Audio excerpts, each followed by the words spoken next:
Hello दोस्तों, मैं सुरभि आप सभी का अपने चैनल दुनिया अब तक में स्वागत करती हूँ। आज के इस वीडियो में मैं आपको बताऊंगी कि अगर फेविकॉल हमारी आंख में चिपक जाए तो क्या होगा, जिराफ शेर को कैसे मार देता है, सिम आधी कटी हुई क्यों होती है, 0 वॉट का बल्ब क्यों कहलाता है, जहर अगर एक्सपायर हो जाए तो क्या होगा, कार्टून कैरेक्टर्स हमेशा एक ही कपड़े क्यों पहन के रखते हैं और आईफोन में डुअल सिम, एसडी कार्ड और मेमोरी कार्ड का ऑप्शन क्यों नहीं होता है और सेलिब्रिटीज़ हमेशा आईफोन ही यूज़ क्यों करते हैं। तो चलिए शुरू करते हैं।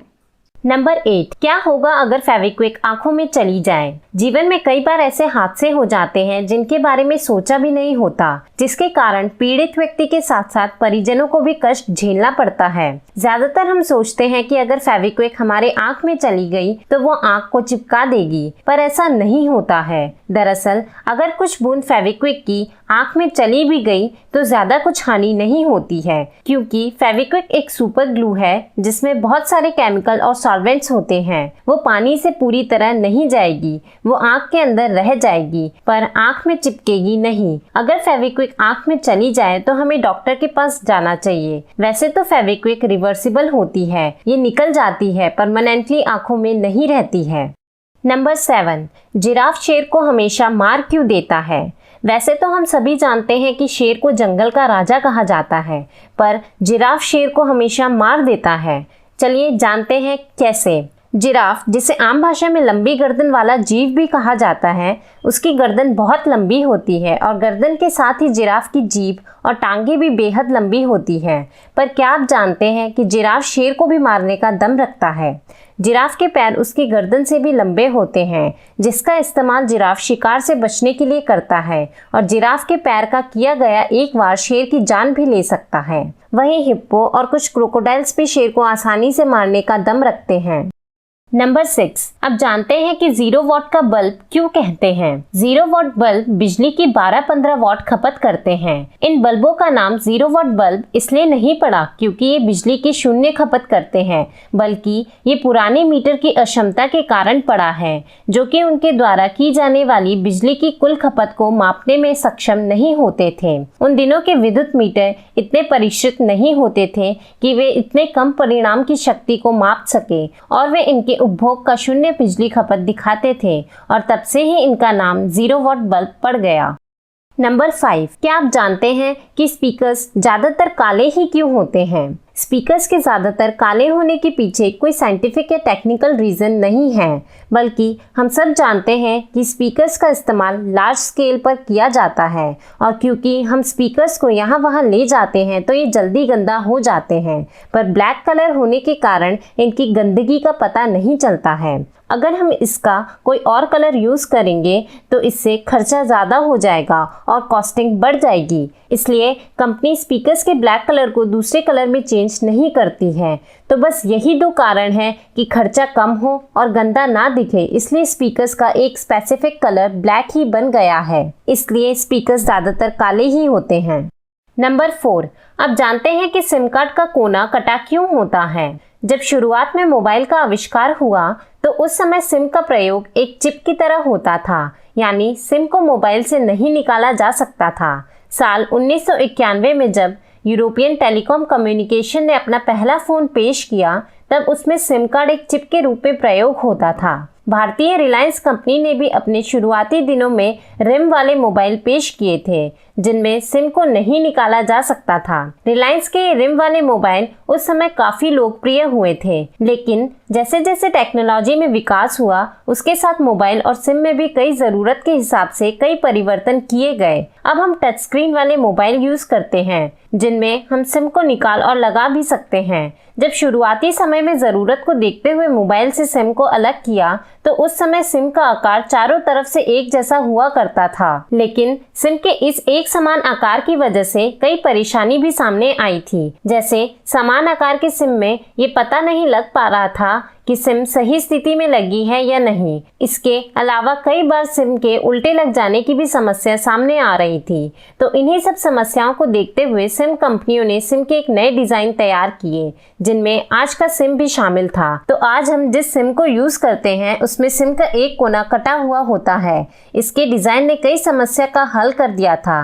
सिम के एक कोने से कटे होने से हम सिम को सही स्थिति पर कम समय में लगा पाते हैं। सिम के उल्टे लगने की समस्या को खत्म करने के लिए ही टेलीकॉम इंडस्ट्री ने सिम के एक कोने को काट दिया था, जो आज तक जारी है। इसलिए सिम का एक कोना कटा हुआ होता है। नंबर 3, अब जानते हैं कि कार्टून कैरेक्टर्स हमेशा एक ही कपड़े क्यों पहनते हैं। रियल लाइफ में तो हम सब रोज कपड़े बदलते हैं, तो कार्टून कैरेक्टर्स को भी रोज कपड़े बदलने चाहिए। पर हम अक्सर देखते हैं कि कार्टून कैरेक्टर्स ने हमेशा एक ही कपड़े पहने होते हैं, चाहे वो निंजा हथौड़ी हो, मोटू पतलू हो, नोबिता, शिनचैन या कोई भी कार्टून हो, सब एक ही कपड़ों में क्यों नजर आते हैं। दरअसल पुराने जमाने में जो कार्टून बनाते थे उनका बनाने का तरीका आजकल जैसे कंप्यूटर पर नहीं बनते थे। डिजिटली आजकल के कंप्यूटर बहुत एडवांस हैं। पहले के जमाने से और आजकल के कार्टून मेकिंग को बहुत ही आसान कर दिया है। कंप्यूटर में वर्चुअल सिटी मौजूद होता है, जिससे हम कुछ भी करा सकते हैं इन कैरेक्टर से। लेकिन पुराने जमाने में फ्रेम बाय फ्रेम कार्टून बनते थे। हर एक फ्रेम को हाथ से मैनुअली बनाना पड़ता था। उस वक्त कैरेक्टर्स के कपड़ों का रंग एक ही रखते थे और बैकग्राउंड को बदलते थे। अगर पुराने जमाने के हार्ड एनिमेशन में कपड़ों को बदलते तो उन लोगों की मेहनत 2-4 गुना ज्यादा हो जाती और 1960-70 के वक्त हर फ्रेम में नए नए कपड़े लाना आसान नहीं होता था। वहीं ये सब आजकल करना आसान है, तो इसलिए शुरू से ही ये प्रथा बन गई कि कार्टून कैरेक्टर्स एक ही कपड़े में रहेंगे पर हरकतें अलग अलग करेंगे। हम आज के ज़माने में ये सब कर सकते हैं, पर ये इसलिए नहीं करते क्योंकि लोगों को इसकी आदत हो गई है और वो कैरेक्टर्स को भी पहचानने लगे हैं। इसलिए कार्टून कैरेक्टर्स हमेशा एक ही कपड़े पहनते हैं। नंबर 2, अब जानते हैं कि अगर जहर एक्सपायर हो जाए तो क्या होगा। क्या कभी आपने ये सोचा है कि क्या जहर की भी एक्सपायरी डेट होती है? अगर जहर एक्सपायर हो जाए तो क्या और भी ज़्यादा जहरीला हो जाता है? तो चलिए जानते हैं। जहर हो या दवाई, इन्हें बनाने के लिए खास पैटर्न का इस्तेमाल किया जाता है। यह अलग अलग रसायनों से मिलकर बनते हैं। जहर भी कई तरह के होते हैं, जिनको बनाने का रासायनिक समीकरण एक ही होता है। इनकी एक्सपायरी भी जहर पर निर्भर करती है। जहर का एक्सपायर होना इस बात पर निर्भर करता है कि उसे किन किन रसायनों से मिलकर बनाया गया है। अगर कोई रसायन निश्चित समय के बाद निष्क्रिय हो जाता है तो इसका जहर पर असर पड़ता है। अब सवाल ये उठता है कि जब जहर एक्सपायर हो जाता है तो उसके बाद काम करना बंद कर देता है या फिर जहरीला नहीं रहता। तो यह भी जहर की प्रकृति पर ही निर्भर करता है।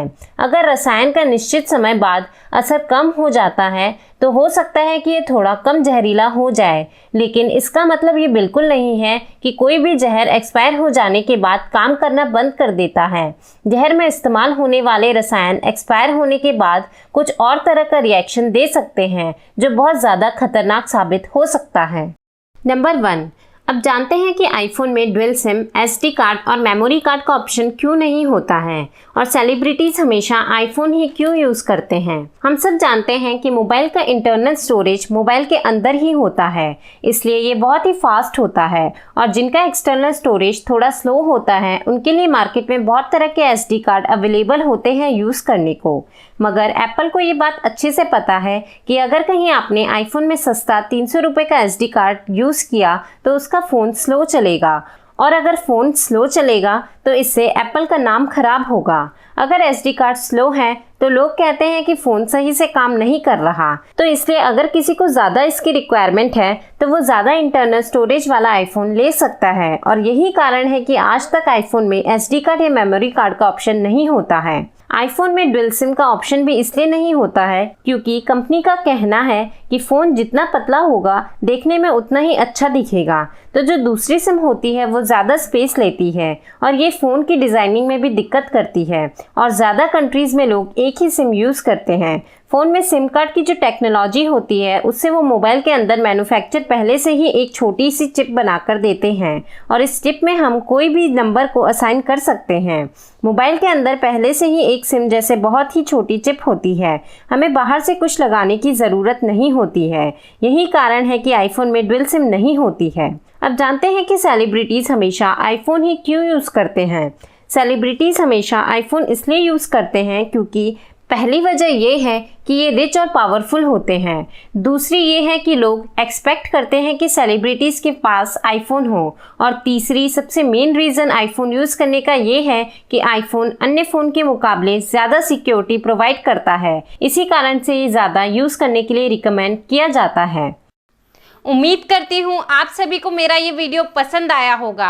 अगर आपको मेरा ये वीडियो पसंद आया हो तो इसे लाइक शेयर कमेंट ज़रूर कर दे, साथ ही चैनल को सब्सक्राइब कर दे और बेल आइकन पे क्लिक कर दे ताकि अपकमिंग वीडियोस के अपडेट आपको मिलते रहें। मिलते हैं हमारे नेक्स्ट वीडियो में, तब तक के लिए अपना ध्यान रखिएगा। धन्यवाद।